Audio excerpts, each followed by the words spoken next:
जी, कहा जाता है कि आत्महत्या और अकाल मृत्यु वाले लोग को मुक्ति नहीं मिलती और आत्मा भटकती रहती है। महाराज जी, मेरा प्रश्न है कि अगर ऐसा है तो परिवार के लोग उस आत्मा की शांति और मुक्ति मिले उसको, उसके लिए हमें क्या करना चाहिए? श्रीमद् भागवत का सप्ताह पारायण, भगवन नाम कीर्तन, साधु समाज को भोज भंडारा और ये सारे पुण्य उस जीवात्मा को दे दिए जाएं तो जीवन मुक्तता की तरफ आगे बढ़ेगा।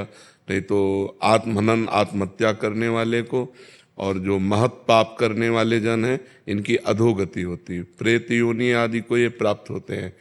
तो अगर इनके लिए धार्मिक कृत्य ना किए जाएं तो पता नहीं कितने कल्प इनको भटकना पड़ेगा। तो इसलिए परिवार वालों को चाहिए कि धर्म ग्रंथों का पाठ रखवावें, धर्म ग्रंथों का गायन करवावें, साधु समाज की सेवा करें, भगवान नाम जप करके उस जीवात्मा को दे तो उसके फल के रूप में वो फिर अपने पाप से मुक्त होकर के आगामी योनियों को प्राप्त हो जाएगा।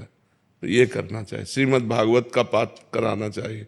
श्रीमद् भागवत में महात्म्य में आता है कि एक धुंधकारी नाम का आदमी जो था वो बड़ा पापी था, कई वेश्याओं से संसर्ग करता था, हिंसा करता था, चोरी करता था। तो एक दिन वो कहीं राज खजाने से चोरी करके लाया तो वेश्याओं ने सोचा कि अगर हम इसको मारती नहीं हैं तो एक दिन राज कर्मचारी सब धन पकड़ के ले जाएंगे, हमको भी पकड़ के ले जाएंगे और ये मारा जाएगा तो मारा जाना निश्चित है। तो उन पांचों वेश्याओं ने उसे बांध दिया सोते हुए और उसके मुख में आग के अंगारे रखे, फिर भी नहीं मरा तो गला घोट करके किसी तरह उसको मारा।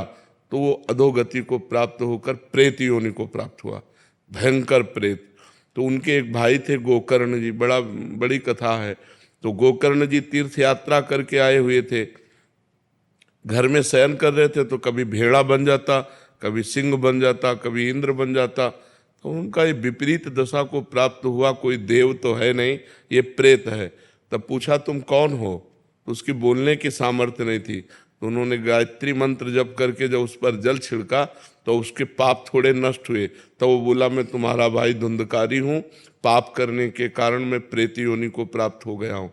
उनका तुम्हारे लिए तो मैंने पिंडदान किया है। बोले उससे मेरा कल्याण होने वाला नहीं। तब गोकर्ण जी ने भगवान सूर्य से पूछा तो भगवान सूर्य ने श्रीमद् भागवत महापुराण बताया। तो 7 दिन में श्रीमद् भागवत के श्रवण मात्र से धुंधकारी प्रेत योनि से मुक्त होकर भगवान के पार्षद स्वरूप को प्राप्त हुआ और सबके बीच में विमान आया और बैठकर भगवान के धाम को गया।